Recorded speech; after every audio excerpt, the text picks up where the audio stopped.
Sparks, Lee Spark, aka Jonah Jones, aka Uncle Pete, Keithy B, everyone. So we finally got there. So basically, let me just recap for you, Lee. Basically, he played the cheeky chap in Grange Hill. I think with a couple of series. You know, he comes from Loughton. Recap on stuff. So basically, yeah. So we was going back to. Like, I thought that part of it. You was.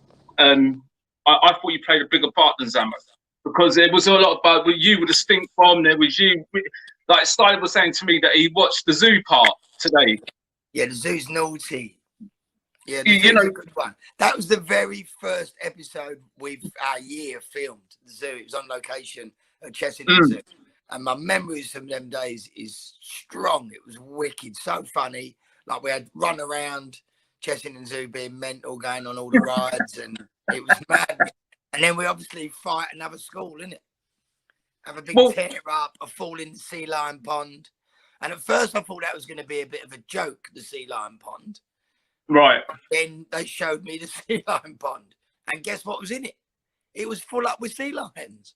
And I'm thinking, for real? And then you start, everyone's geeing you up, giving it, oh yeah, you don't want to get bit by a sea lion. They're naughty. They'd like take up your leg. So I had to stand on the top of that thing, do the pretend bag throw, and next thing, boom, I'm in the water. As soon as I hit the water, I'm swimming. I'm swimming for Jesus, like, woo, woo. And then I got out the other side and run. But I don't know if they do that stuff now, because you know the world is not. You can't just go and crack on like, oh, we're going to get your son and we're going to just drop him in with the sea lions, let him swim across and jump him out. I don't know if they do that. I think health and safety has gone a bit berserk, mate. You know, look, mate, I'm not going to sidetrack. I was in Spain on a cruise one day and I see some geezer filling up a ship with a cigar in his hand with a petrol thing. Like, I'm like, on the top of the tank. Yeah, right. So, after Grange Hill, Stu, invite yourself back in, bro. Because obviously I deleted you because I mean technology. He's too busy showing us his beamer. I've checked my steering wheel. It's Johnny Big Bananas, isn't it? It's come straight on, and Johnny Big Bananas it with his check my ride. Like, ease up, Styler, mate. Ease up. So after Grange Hill, where did you go to? What did you do next? I went and did it. So I got offered this part in this. It's called Behind the Bike Sheds, and luckily enough, there ain't much of it on YouTube. But I saw a bit the other day. Oh my gosh! But it was there's things, and I'm guessing loads of actors must go through this. Not calling myself an actor, but loads of people that do TV shows must go through this. Where you do something and it's brilliant, because I was like, I think I was 15 or 16. Alison Bettle's mum may have even been my chaperone for a bit. She used to do a lot of chaperoning. Faye from Grange Hill, her mum. She's dead now, God rest her soul. Lovely woman. She chaperoned me for lots of stuff, even up to a Penguin Biscuit advert in Scotland, and I flooded the bathroom. And she knew me.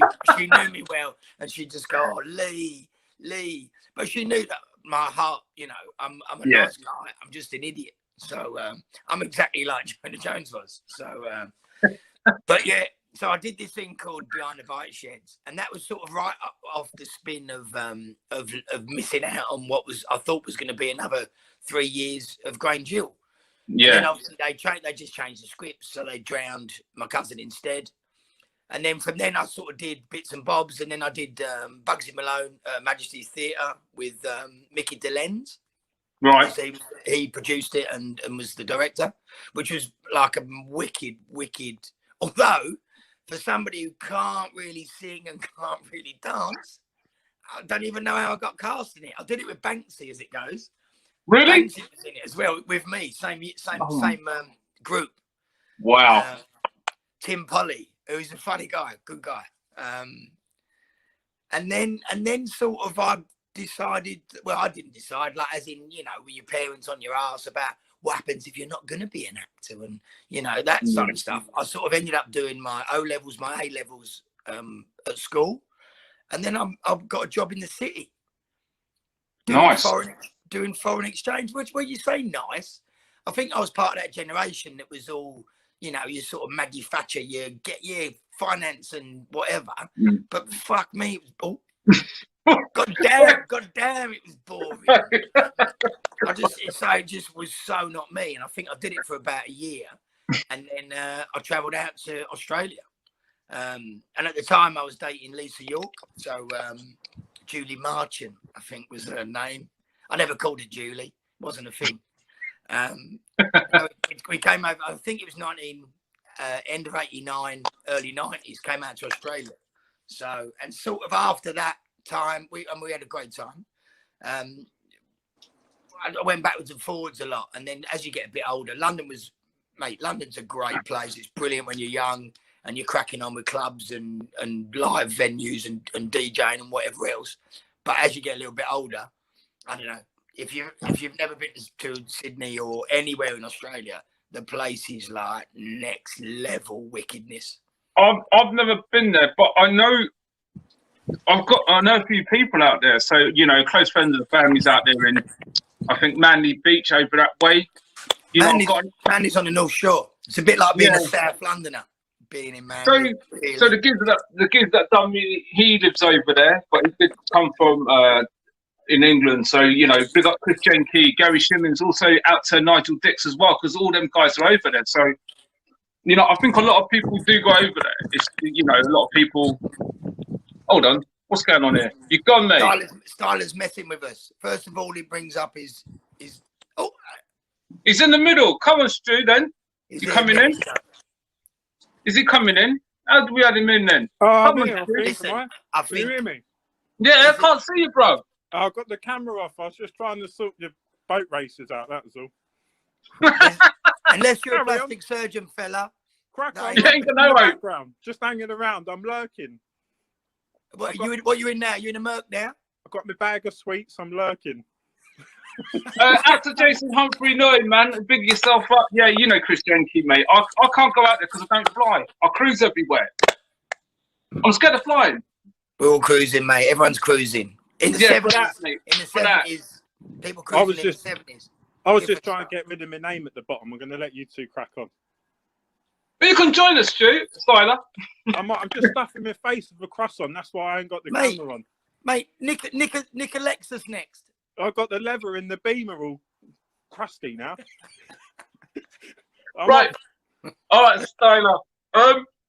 Right, so look, we're gonna press on now from the days like you've gone over to there and blah blah blah. So what made you get into music? Mate, I suppose I don't know if they hold on one sec. So what music was knocking around your house when you was growing up? We had one of them in the old days, a stereo that was like a bit of furniture. Can't remember him. It might have been Grundig or something crazy. I know what you're on about. It was a big long thing, and you open the top, and it had the record player was in there. And the radio, and you put and it was like a bit of furniture. And my family, we ain't musical, as in we're not musical. None of us played instruments. My mum may have played the flesh flute. I don't know. I don't want to say that, but I've heard that she was on the flesh flute. But so none of us really played any instruments. But we had a household that was full of music all the time. And we used to do this, you know, even I remember going back to the day when you listened to the top 40 and you're recording it. I used to have this little baby record player, and I had Chuck Berry. What was the song? My Ding-a-ling. Johnny B. Bad. My Ding-a-ling. That was the only, and I think I had that record and something else that was rubbish, and that was all. But I love playing. I love just getting it and just we play with my Ding-a-ling. Which I don't even know what that song was about back then. But I don't sing it. But I don't know how he didn't get banned from that. Look, as soon as we say ding-a-ling, starter's back on. Yeah, you see that?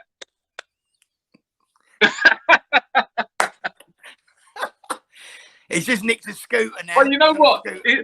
He's on this explicit thing, so he's got a beeper there. So when you go to like say ding-a-ling, it's or it come out with a different word. No, can't hear him, can we? That's the best time ever when you can't hear him. Listen, don't go back to Carnaby Street, fella. You might. I haven't come on here to be mocked, all right? His audio's in. I've just been watching the zoo scene. That's all. I just want to go swim with some sea lions. We were just talking about it earlier. That's the craziness. Wicked, mate. I was watching it over breakfast. It was literally, we turned up in the morning. They said, we're going to shoot this scene. They didn't do anything other than go to where they had the sea lions. And it was just like, crack on. They won't kill you. It's all lucky good. They didn't shoot you, mate. There was none of that business. There was no like, there's no people on the side. Just I'm off to Nick Alexis. Oh, it's chucking it down here. I don't know what it's like in Oz. Look. Check me head. Look at me head. What do you reckon it's like in Oz? Like 30 degrees every day, mate. Shoveling gear. Look at me. I was going to play some music in the background, but I'm not going to bother. Hold on. Gone. He's gone. He's gone. No, I'm here. He's chopped off, isn't he? Styler's gone to put 20p in the meter. so listen. Can hear So what? So sorry, we lot are mad. So it's a shambles. Yeah, he probably. So what music was you into when you was growing up then? I'll tell you what is quite weird. My mum, one record that really stuck out to me, and she only just died this week. Who did? Helen Reddy. My mum used to play "I Am Woman, Hear Me Roar." She loved that one. What song's that? "I Am Woman" by Helen Reddy. So she's an Australian icon, but she was a revolutionist back in the day. Well, you know, feminist, really. Yeah. Annoying bitch, I think they used to call them back then, but now they're called feminists.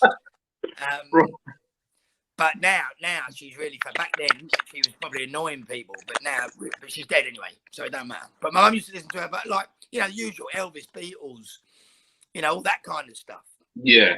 But so there's no way of escaping what your family bleed into you, right?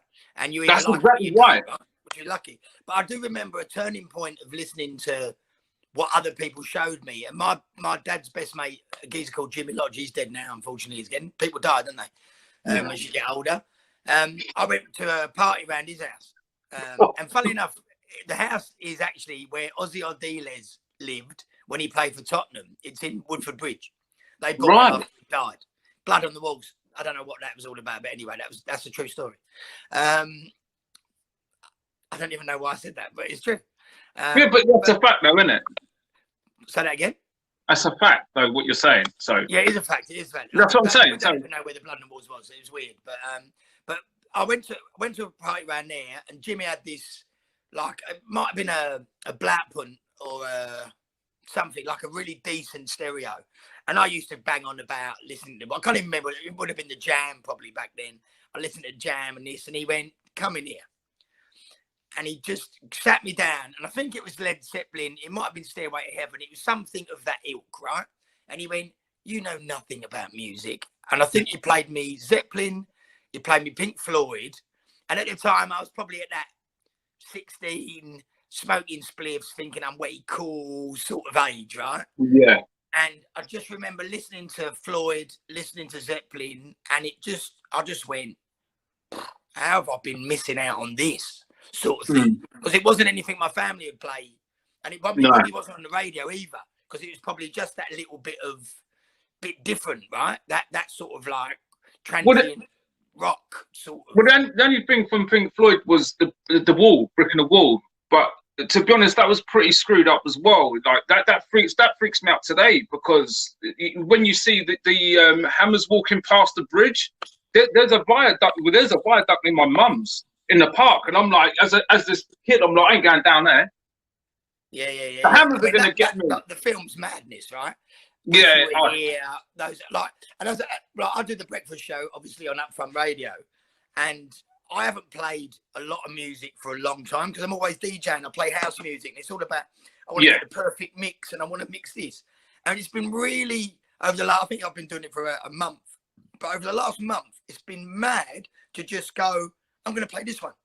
I'm going to play this one, and not be worried about anything other than. This is a tune I love. Listen to this, listen to this, listen to this, and just banging loads of tunes that I would listen to myself. But this is what me and Styler was saying the other day, because I was chatting to him and I was like, Keithy, man, he's like, he don't mess. You know, I do my breakfast shows. I've been renowned for doing them on UPFront for a while. Well, when I can get on, and you do something different. You bring something different to the table because you don't. I just do a lot of soul stuff and a bit of 70s, bit of disco. You bring this whole thing back to you play everything. Mumford and Sons, you do the whole thing. I suppose the first week I did an old playlist that's on it's on Spotify, and I did it for people, and I went through, when I was like 12, 13, like your Luther, your Jocelyn Brown, your all that kind of stuff, your soul. All the stuff that you sort of grow up with and I loved. And you can listen like Stevie Wonder, tunes that you can play again and again. I could play Stevie Wonder in the club and people would go, doesn't matter if they're 17 or 70, they're going to go, oh, Stevie, for once in my life, whatever it is, right? And you know the vibe is so good on it. It's so well produced. Nobody could ever go, oh, this is rubbish. Or if they do, they're just having a laugh. And there's the word. What you just said to me, exactly the word, produced. Because there's a lot of regurgitated. Yet again, me and Styler talk a lot. We've known each other for years, and we not analyze, but we talk about a lot of stuff, which is a lot. There's a lot of turned out garbage, and there's a lot of it about. So you got to stretch it back to the day. Because I was having a word about 5 years ago with my mate Lee John from Imagination. These cats today would not sit in a booth and take 400 takes on a reel to reel. They would cane their voices. They couldn't do it. Yeah. So where years ago there's the power of the voice, but nowadays because technology moves on, things move on. So this is what happens. But as you say, people like Stevie Wonder, you can throw down anywhere, mate. People go, yeah, I know that song. Yeah, because Master. It reminds me. So the first gigs I used to do, and I don't know if it was a question you were going to ask me. So about 15, a mate of mine. His name was Andy Lloyd. He used to run a wedding disco. But Lloydie could not pick a tune to save his life. Geezer was gash, absolutely rubbish. But he had all the gear, and no idea. So he must have done a couple of weddings, and people would put, maybe he just got hustled out. Maybe it just weren't his thing. So me and another geezer called Hayden Bird. So Birdie Num Num, big fan of the show. We used to go with Andy. So Andy would pay us, and we'd just put the tunes on. And there was tunes that we would play. I can't even, it's probably, I was born in 69. It was probably 87, something like that. And, Katrina and the Waves. You play that at a wedding, they're all pissed. They're up, they're dancing. It don't matter what you do. I play a few on the breakfast show where you go, Mezze Forte. Mezze Forte, you go, garden party, you go, oh, this used to, immediately you put that on, people would go, oh, hello, Granny would be up. All them tunes. Frank Sinatra, finishing the night. Mate, all day long. Finishing the night with Sinatra. And they used to all get in a row. I got married 10 years ago to my beautiful wife, Hannah Sparr. And I think it's about 10 years. And I got married in Thailand. But I said to her, last song, we got to do Oops Upside Your Head. And she's from Northampton. She had no idea what I was talking about. Boom, you bang all upside your head, all the Londoners are on the floor doing the rowboat, which was massive. So we've got like half the crowd is all my lot, half the crowd is her lot. My brother's dragging her old lady down, get on the floor doing oops, upside your head. I said oops, and I haven't played down the radio show, so watch out, it's coming this week. So right, just bear with me 1 second. I've just got to do something. So I'm going to literally knit, and I'll be back. So. How did you get into house? With my door key. How'd you get in your house? How'd you get in your house? Listen, this this is the part of the show where Martin either goes for a wee or he's having a Michelangelo. Yes, the So angel. you know, so all the acid house stuff, 88, 89 gear. So there's a lot of old house there and stuff. So the wedding DJ was one thing, and then obviously house music came in, and I used to when I left Grange Hill, because I was still dating Lisa York. Faye, the Grange Hill crew were like an invite to any club in London, like literally any club in London. And for a while, we used to go Stringfellows, Hippodrome, Limelight, all those clubs. Limelight. Limelight is the first club I heard Move Your Body. Boo! Like, just went, what is this? This is a tune. And just remember playing it solid after that. I did what all people who was into just playing. A mate of mine, so I'd like big respect to Eddie Pillar. Somebody who lived around my man, Eddie Pillar, started acid jazz.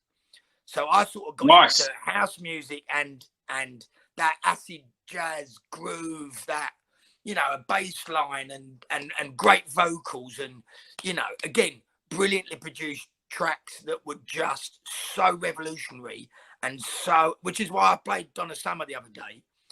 And you just look back to the 70s where I Feel Love, and you just go boom, straight away. You go, whoever produced that I'm going to tell you, was in a time zone. Do you know who produced that? Go on, tell me. Georgie Moroder, the person that done Together in Electric Dreams with Phil Oakey. Yeah. He's the one that produced that. Because when I didn't know that until, I don't know, maybe 10, 15 years back. And I'm like, do you know what? If you listen to that tune, mate, it's something else. I've mixed it for the last whatever. Whenever you're in a deep set or whatever, you know you can play that. It just creeps in and it just creeps out again. And then whatever's next is next. And people, it's just got such a vibe to it. It's just that electronic beat line. Everything mashes in that. The voice is so silky and so haunting, and you know, it's a tune that you listen to a lot, and you never go. You can't get bored of that song. It's one of those ones. You listen to Backstreet Boys or whatever, and you hear, you know, they keep banging them out, and after X amount of times, you just want to kill yourself, don't you? Well, this is exact. Well, I was like on that note, I was saying to Souljah the other day. You know, there's certain records I've got I won't play because you hear the same people, same DJs playing the same stuff. So I'm like, no, I'm not playing that. You know, I won't. I refuse to play them. This ain't History. This is Upfront. Yeah, so, and it's like that. Because I've been looking a lot at the 10 best pop songs, 10 best this, you know, Bohemian Rhapsody comes up at #1 in most of the you know, if it's an all-time best ever, Bohemian Rhapsody always seems to be #1. But you know, there's groups that I'd never even pick in there. But unfortunately, it all seems to be set in a period where it was Queen. Yeah. It was, I can't think of who. Like 3 of them were like heavy rock bands that people would go, like now people would go, yeah, I don't listen to rock, you know. And then I suppose the other things you look at is people go, most listened to record ever, and it'll be your Katy Perry or you know that electronic shit where you go, was, you know, yeah, it's a different. You can't compare the Beatles to Justin Bieber. Because Justin Bieber, once they picked him up off the street and slung him through this new medium, the Beatles were going out to Hamburg and doing, you know, small little gigs for years and years and years before. Well, the thing is with them guys, so you see where people like Bieber, they got like 9 producers and 7 sound engineers, and you know, and whatever. Where the Beatles were like, if you listen to their stuff, I know we're sidetracking from you, but they would make if you actually listen to their songs, they actually make 2 records into one. So they go on one, then they go off on a tangent and go back into it. But they're the only guys I think I know that have been to #1 other than Oasis that have been there with an A and B side. number one, number two, and number three. I think, So you might find I think you might find the Jam have done it as well. they might have done, yeah. I'm just, you know, I don't mind the Jam. And I think the tune is Precious Love, which is on the back of Can Called Malice. You heard it here first. I've got that here, so I'm gonna have a look for that. But I think that made it number one as well. I mean, this Precious Love, dun, dun, dun. Again, the Jam. If you when you watch a group, and I said this the other day when I started playing U2, and you know, and you said that you did the Wembley gig and stuff. Well, no, well, I worked at Wembley. Started working at Wembley. So I've done all the stages. So I've met everyone on this planet near enough. You know, I had a big ruction with Barbara Streisand. Nearly hooked her off the stage by her big nose. But you know, I think it's kind of still in the background. No, he's gone. He's nicking Lexus now. He's out on his moped looking for a Lexus. He's shaving his legs. But go on, yeah, sorry. Yeah. Yeah, I've done the Zoo Roper tour. You go back to your Simple Minds, U2. Like later on a little bit Coldplay. A lot of people, like, again, some people have that. I don't like them. I don't like it. I remember when Oasis came out, I was so into house, so into that vibe. My mate went, "Oh, you got to listen to this, got to listen to this," and I went, "Yeah, it just sounds. It's Northern. I don't like it. Just sounds like the Beatles, but it's with Northerners singing." Like, I know that sounds terrible, but it was like it had nothing for me. But then, because I am a music enthusiast, and sometimes you pull your head out your behind, like, you know, it's hard not to see a group that is a bit of a, you know, it's like some of their songs you go, it's an anthem. You could almost play it anywhere, and you know that all the English there are going to go Wonderwall. You know they're going to start losing their business. It's as easy as that. I've been to a few, and another thing about when you mix that kind of, and lots of DJs do it now, right, with the disco or whatever, where in the middle of a nice house set, you'll just slip in something from a time gone by, and it's not house, but it still runs at 128 BPM, and you know it just slides in, and people go, "Oh, I haven't heard this for forever," right? That sort of thing that's when music starts getting clever, and then people start going, yeah. But I suppose it's all you've said it before about that.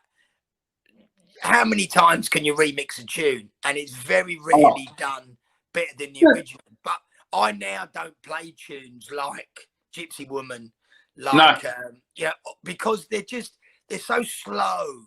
And for me, like, you know, everything moves on, right? And if I don't play a set that would start down at 118 or 120, whatever it might be, and you can't really, when you speed it all up, it's not the same. So I play loads of remixes. I love a remix because I love bringing the old back to new, but it's got to be something that's quality. You can't just speak some geezer that's just gone, "I've got a hook, let's put a, you know, and throw it in there. Oh, it's la-di-dee, la-di-da. Yeah, everyone will buy that. It's brilliant." And I get $2.19 on thingy every time somebody buys it. Yeah, I mean, like, you know, don't get me wrong. You know, I'm not going to go there. Anyways, I wasn't going to say what I'm going to say. You produce tunes. You know what it's like, and of course. You know when you left the studio, you went, "I think this is real. This is something that I've created. It's solid, and it's not just me trying to make a buck." No, and you know what? Some people are in it for the love. Other people are in for the fame and the money. Listen, you're on the There's a difference between the people who really love it rarely make the money, but they carry on just the same. Yeah. They're the geezer where you say, "Listen, Sparksy, I'm having a house party next weekend. Do you fancy DJing?" And what's the first thing out of my mouth? Is it, "Well, yeah, if you want me out $200-300 or whatever," you go, "Yeah, of course I will, mate. No dramas. What do you need?" I say, "Nothing. I'll bring it all. It's all good. Don't worry about it." I mean, like, I've done a festival up here. Like, the guys, I didn't want paying for it. I've done it for nothing. It was capped at 5,000 people. I was on, like, the main stage. So for me, it's like, you know what? If it means I can just do that, that's fine for me. I don't care. I ain't bothered. My name's on the flyer, so I'm not really bothered about that. So for me, it's just like, no. So what actually got you into mixing it? I just bought. So I went to Limelight. Started listening to that Chicago house coming through, Move Your Body, that kind of stuff. And my firm was all into that. Anyway, we were clubbing. We used to go and see. I remember seeing Fabio and the Groove Rider at Heaven, Paul Trouble Anderson at the WAG. Like God those rest his DJs soul. were coming You through. must have been at the WAG at the same time as me then. Mate, I loved it. I went to the WAG. Wardle Street.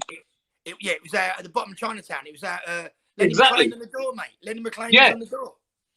I didn't know that.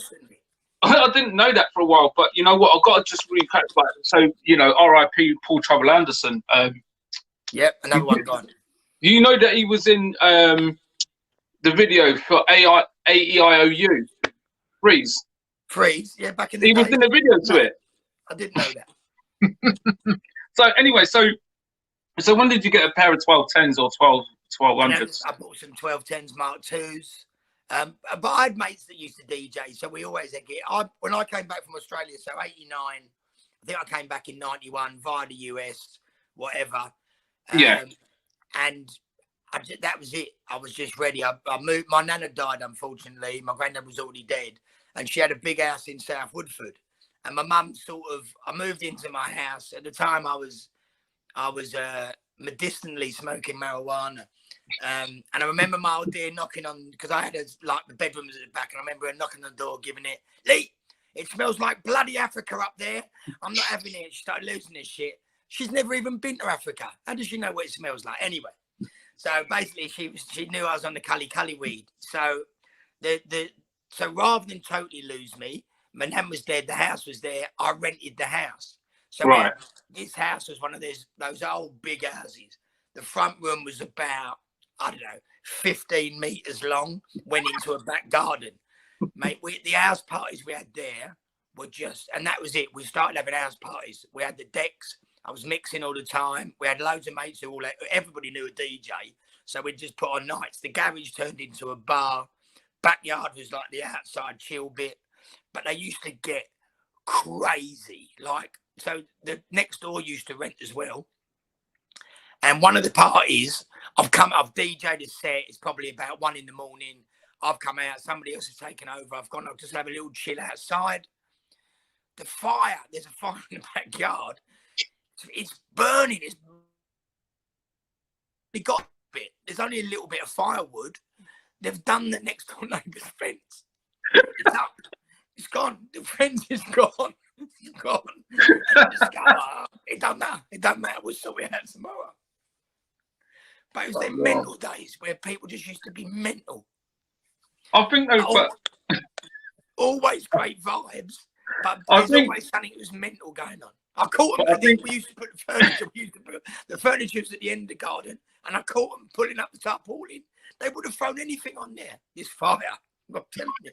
I think when I used to, there's the same thing, but you always get that crazy one because Styler knows him pretty well. So we used to hang about the same thing. This guy called Sklar.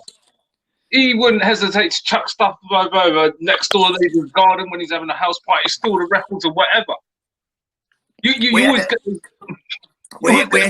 had a mate so after the house parties, we had a mate who worked for a real estate agent in Wanstead, and his name's Wiggy. Haven't seen him for a million years, but so he used to get the keys to places that had just come off the market. So we used to put on house parties in these places, right? When the old bill come, you go, this is a private party, we've got the keys, right, sort of thing. Yeah. And a few of the cases we used to knock about. So we had a house party, this particular house party. We've had a house party, we're taking money in the door, we've got a bar running, made loads of money. A geezer we used to knock about with called Flacky, who was just as mad can be. He decides towards the end of the night that he'd rob us. So we're talking about the geezer, we know him. So he holds us up and he just robs us. So he's absolutely out of his bollocks. He's as mad as hell. He's got gas in his pocket, and he just takes all the money and he just goes. And then you have to, it's that embarrassing London thing when you phone up in the morning and go, mate, Flacky, you've robbed us. Can we get a tow pack? And he goes, yeah, sorry about that. So there's mental people everywhere. Honestly, there is. And unfortunately, there's people that we all know. And we no, if everyone's listening, we all know people like this. We always know someone in the band or the group or whatever that's as crazy as a March Hare, man. It's just like as mad as a bunch of jumping frogs. So you gotta love that. You gotta love that business though, because the story is wicked. Like, you know, if you didn't have them characters in life would be very dull and boring. Yeah, yeah, it really would. So you moved to Australia. So was you playing any clubs out there? You played any clubs out there? I take you have, yeah. I played in clubs out here, but like I used to play for a football team called Zoom. Right. So I used to have connections, Lord Roberts and places like that. But mainly, I used to put on my own gigs because I found that it was always. I found it was more controlling. So me and another guy that I met, that was a really decent DJ. We'd put on a night, place in Sydney here, particularly called Oxford Street, an Italian restaurant that would close for us. It would fit about 100 to 150 people comfortably, and we'd put on our own nights because we had control of it. We sold tickets. It was a much nicer vibe, and it was also that thing where we was trying to. People were doing stuff everywhere. Clubs, you've got to go with the bouncers and all that nuts. Mm-mm. We wanted somewhere where it was. We knew the people that were coming. We knew the vibe would be safe and friendly, and we knew we wouldn't. You know, there's no nut. I don't know. You know, the usual stuff at parties, right? There's not people all over you checking out your business, right? So you could get, you could get involved and just feel free and easy. And we used to do gigs a lot. I think we started monthly, bi-monthly might have started them, and then we'd also do a few other different things, like occasionally we'd do a boat party or we'd do whatever.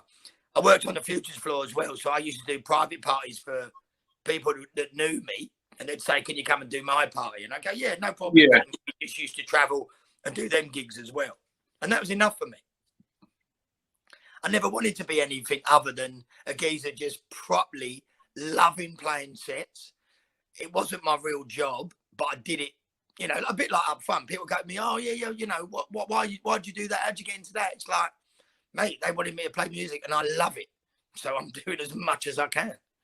It was that was really weird because I thought, you know what, when I saw like something come up on my Facebook, there's at least and I was like, I know that name, man. Could you beat Radio? That was Could You Beat Radio? I was like, that's Jonah, man. I was like, you know what, he might not accept me, but I'm gonna add him as a friend. So that's why I was like, and I see I've seen quite a few of your streams, and I was like, we need this guy in Upfront. And I'll always approach people, and I say this to the style, you either get a yes or a no. 9 times out of 10, you get a yes. The 1%, they're like, I'm busy, I can't do it, or they're doing other things, which I respect that. So you know what I mean? If you don't want to do it, you don't want to do it. And I was like, you know what? And then we left it for a few months, didn't we? Yeah, I had that thing where you have to as I've been saying to a couple of my mates, I've said, come and DJ on there. If you're not on the stream, you sort of miss it.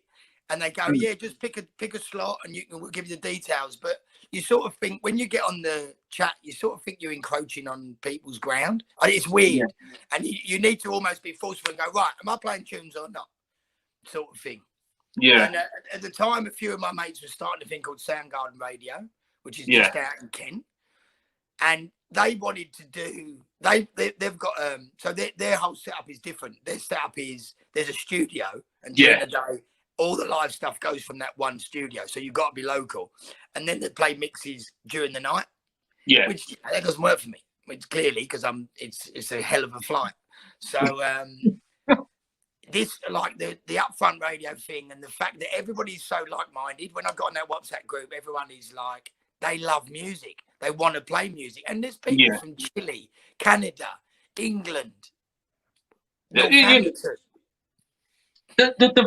thing is, it was like, it used to be a pirate radio station back in the day. Obviously Souljah had it on the FM, that went off there, that went online. Then we got banned for 8 months on the Facebook thing. So then he's like, this gets started back up again. So you know what? If it actually weren't for Souljah, I don't know what I'd be doing. Even though I got it, because he said, I know a way you can connect up in Norwich. Yeah. done all this thing for me, and I was like, mate, I'm live, man. So you know, coming up to Norwich, there's no radio stations up here, there's no pirates, so there's no nothing. And that's just when the Facebook and everything was just turning. Because I arrived up here in 2005. Yeah. So you know, fair play for to Styler for like, you need to get on this. You know, in all fairness, he's like sort of like a mentor, because he's like, he pushes me all the time. He's like, he's always got his foot up my ass. He's like, you need to do this. You need to do this. You need to get on. You need to do this. You need to do this. My wife carries on at me all the time. She's like, you need to get it. You're too laid back for things. And I'm like, I'm a type of person, if something don't work, I'm going to chuck it out the window. That's it. It's gone. I'm also a thinker. I've always got massive ideas. I just need somebody else to do them for me. Do you know what I mean? It's that thing. Well, yeah. You go, it's easy. You can do an internet radio station, but it ain't that easzy. That's the reality. No. I've got to big up everyone like on the station, because everyone does their little part on it. I always say to Styler, I want to come up with a new concept. I want to do this. I want to do this. So this is why I come up with the interviews, because I've just got off the phone just literally 15 minutes before to literally get the next guest on. And he's a big, he's a big part. He's a big part of this. No. Breaking news.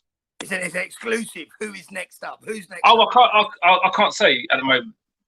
But he's been on the scene. If it's Ziggy, if it's that slag Ziggy, we're kicking off, mate. I'm not having it with the Ziggy thing. You got to forget Ziggy. Forget Ziggy. He actually, I literally had him up, but he done what's it called? A jingle. You heard it? It made me so mad that you got Ziggy on the jingle and no Jonah, just Ziggy. Forget about it. Forget about it. I don't play that jingle because you ziggied it off. Forget about it. After season 6, Granger was dead to me. Forget about it. Right, anyway. Just people started taking, I'll leave, people started taking drugs, place went mental. Forget about it. Forget about it. No one was this is a God's honest truth story. The amount of people, how I'm not doing 20 years for murder, the amount of people that said to me during a period, just say no. And it's like, I left. I wasn't even in the video, you dick. Well, I heard, I'm going to say his name probably wrong, Erkan Mustafa. That is Roland. He used to be, I do believe, MC for Billy Bunter back at the Laserdrome back in the day. He used to be a what? MC. I know his brother. I think his brother used to do. He's a Stratford boy, right? Yeah. You know his story. You know he got famous because they went round his school and said, we're looking for some fat kids. Boom. He got the job. That was it. I know that sounds. I've made it sound. I've really thinned the long story out. But that's what happened. They went around Stratford looking for fat kids. He got the gig, right? Like, let's be fair, it wouldn't have happened to a skinny kid, would it? You weren't even going to get the part if you're a skinny kid, right? Why are you laughing? This is a true story. I'm going to tell you something. They went back to schools in East London looking for some chubsters. They got Erkan was the best of the lot. Best of the lot. I'm sure he wouldn't mind me saying that. I'm sure he wouldn't mind me saying that. Well, I'm going to tell you something, right? And now joining us is Erkan Mustafa.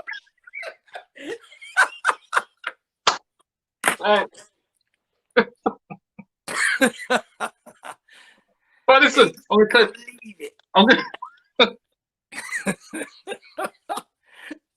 to tell you a true fact now, right? His old man was Mike Savage, right? Mike Savage. We knew his son, Paul Savage. They used to live on my estate. His old man, who played Roland's dad. I thought you meant his real dad. I'm saying what? His real dad's name was what? No, this is a scoop right here. You knew his real dad, his biological father. It's craziness. He never mentioned anything to me. No. He was like... What was going on around that estate? Craziness. That's what's going on. He's on screen, Dad. There's a guy called Mike Savage that literally we well, I know he's had a son and a daughter that lived on the other estate. This is a true fact, right? Because I don't tell any lies. But I was watching one of our in the first season. Me and Zamo go to Rodney Bennett. Yeah, and that's the first time we meet my cousin, and we go into a school, and somebody put up the teacher that's in that class, put him up and said, "This is the actor, whatever." And I'm looking at him, and obviously I'm looking at him thinking I recognise that geezer, because I'd watched Outlander, which is a series on Netflix. Like I was just watching it that day, and I'm thinking, and the penny dropped. What I find a lot of times, a lot of the older teachers and actors around Grange Hill were all quite. They weren't all just blow-ins like we were.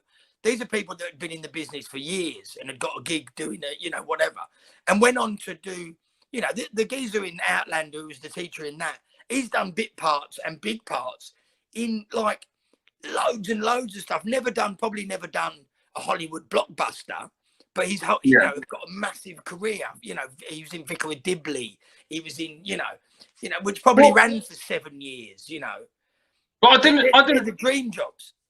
I didn't realise Meat Cleaver was 2 different characters in it. Don't even know who he was. Meat Cleaver, Trevor Cleaver, mate. He used to do me head in. He was ginger and had zits. He used to do my head in. I used to smash up my telly with the cleaver. No interest in that. He's up with him. Trevor Cleaver. He's Trevor Cleaver. Forget about Meat Cleaver. Meat Cleaver. No.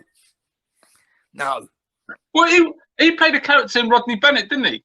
I didn't like him either. I didn't like him when he was at Rodney Bennett. I didn't like him when he came over to Grange Hill. And then what about move? I'll tell you what we do. We've got a series about loads of London kids. And this is where your Ziggy thing gets me, right? Let's move it to Liverpool. Like, leave me out. Why would you do that? Craziness. Phil Redmond. That's when Phil Redmond needed to ease up on the heroin. He'd gone way too far. Geezer. Boo, boo. Madness. The madness. Right. Moved their London school to Liverpool. So right, give me breath back. Martin, get this interview back on track, man. It's gone madness. Right. Because I'm going to wrap this up. So I take it you enjoy what you do on here, and it's a privilege to have you on here, mate. To be honest, because it's my privilege. The upfront, like all the DJs, the support you get in the back end. And that's not, when I say the back end, that's not a sexual reference. I'm just saying that the support you get in the back end, the love you get from the DJs, that is what it's all about. And everybody loving the house music, everyone loving them, not just the house music, everyone loves their music. Everyone that plays on the station, you get a few blow-ins that come and you've got to get rid of them because they either love themselves or they ain't quite kit out to do it, right? Well, the thing is, we were saying about your shows, like me and Styler, we barely each other practically every day, and we were like, you know what, your night shows are they're really good, but they're probably like they're really good shows. You put a lot of thought into them and stuff, and even like the breakfast show. And I was like, do you know what? I think Keith B would take me apart because they're going to try and get us to do a back-to-back. I think that the whole back-to-back, I think it's not about me taking you apart. I think it's great to feed off somebody else's energy. And you must know, if you listen to the morning show, I'll put a tune and I go, Martin will love this one. Like I pulled Jocelyn Brown last week and I immediately went, Martin will love this one. And then that's my missus' favourite tune. Anthem. Yeah. It's that tune is my missus. She loves that tune. But obviously, she won't know. Styler comes on. I play Zoom, Fatback Band. Zoom, and Styler goes, my mum loves this song. Yeah. I'll big up Hillary anyway, Styler's mum. Yeah. And that's what it's all about, right? I get such a buzz off the morning show. I get such a buzz off it. Yeah, I love it, man, because I'm in work, so there's no one near me. So I'm like, you know what? I'm Bluetooth the speaker up. I've got it up really loud. So you know, and I think the diverse of it of bringing like U2, you're not just playing like one genre, because I tend to play like sort of one genre, the pure groove and the old soul stuff, and you know, I stick to that side of element on a Saturday morning. So yeah, I've heard for you you say to, it's totally awesome. And then you also have done that like a discography. You've gone back through yeah, time and played, you know, tunes that people haven't heard for a while. I've tried to steer clear to a degree of house, EDM. I've tried to just be, and look, to be honest with you, I've been working on the building site for the last month because the virus has messed up my industry, which is audio visual in right, events. And I've been listening to on site Triple M, which is an Australian. It's literally just rock, but because you can't just play rock all the time, it's, you know, you get them vibes of your AC/DC, back to Led Zeppelin, those kinds yeah, of things. But like, you know, stuff that I probably haven't been exposed to for a while. Police, you know, and then it just every time Pete Murray, like it's never ending when you go yeah, Nirvana. You know, all groups that unless you hid under a rock, there's no way you could have not listened to them. And it's before we went to clubs and just listened to house music. Well, before I yeah, went to clubs and I love house to death, but I think there's a place for it somewhere. And now I've managed to slip it into my life. But, yeah. you know, but if I was to do a party, you know, I'm not going to all of a sudden bang a bit of rock in the middle. It's just not me. I'm No, not no, going no. to do, you know, I, do you know what I mean? I think there's a time and a place for it, because, like, you know, I've got a lot, and I mean a lot of old school jungle and drum and bass, but I couldn't. Well, years ago, I'd listen to it constantly. Like, you know, for me growing up in the 80s, I'd listen to NWI, I'd listen to that whole hip hop stuff, and that's constantly all I'd listen to. But now it's just like there's a time and a place for that stuff, man. I don't want to be on the morning show playing General Levy or Sang or Rubber. That's going to literally blow the dust off of some old woman's ears that she's locked in. Do you know what I mean? Because she's going to go, what's this? And turn it straight off. Do you know what I mean? There's It's a time and like a place. again, you sort of, sometimes I listen to MD International and whatever. Sometimes I feel like I'm encroaching on somebody else's ground. If I start playing stuff that they play, it's like, well, it's point. I don't want to do the same show as you. I don't want to play tunes you play. I want to do something that makes the station diverse. You know, well, you know, I'm not just going to play punk all morning. That, you know, it's that kind of thing. Yeah, I mean, like, it's you know, as I say, props to Styler, man, for getting this back up and like running, and like Nat J and Blisey and the rest of the gang. You know what I mean? You know, big them guys up. So Yes, I don't know, man. crew. And we got the 31st of October. Yeah, guys, don't forget. Yeah, the old Scream Stream, man. That's going to be, you know, that's going to be, Sonic, man. Sonic's, you know, he knew Styler as well a way ago. I think they played on the same Pirates and stuff, man. So, you know, there's a lot of things that's going on. And then hopefully, like next year, when we're sort of doing that thing with the Matrix rave, you know, big up Time Rider Production. So we're involved in quite a bit of things at the moment. So, you know, hopefully this virus just does one very soon, because it's now getting on my nerves, as well as everybody else's. You know what I mean? You know, everyone's losing businesses and everything. You know, as long as everyone's doing the right thing and doing what they've got to do, it all will chiv off somewhere. Right? Right. Crazy times. It's crazy times. We're sort of lucky here. Victoria got absolutely melted. New South Wales is, I think we're on about 4 or 5 days where we've had no community spread. So we're sort of, and we've always been on the lucky side of it. And like, I feel sorry for all my relos and all the people in the UK. You know, now all of a sudden Trump supposedly got it. Like, how can you run a "don't worry about it" and get it yourself sort of campaign? Not that that's not a political statement from me. That's just like what's going on over there. Brazil, India, like the world has been absolutely hammered. And I just thank my lucky stars that, you know, one, I ain't got it. I ain't had it. I ain't spread it to no one else. And we're lucky that we're sort of on the best side of the world at the moment, because No, it's the news over here is horrific. Looking at the UK, and UK is really bad at the moment. It's spiraled out of control. We're so worried for you guys, and I've got, you know, me and my wife are the only two here. All of our relatives are over there, and everyone's just in the same boat. It's, you know, life just ain't normal. We'll see. The good. I'm not going to say the good thing because that sounds really selfish for me to say. The east of England was the lowest rate with Cornwall, and now it started creeping up here, and there's loads of cases. So,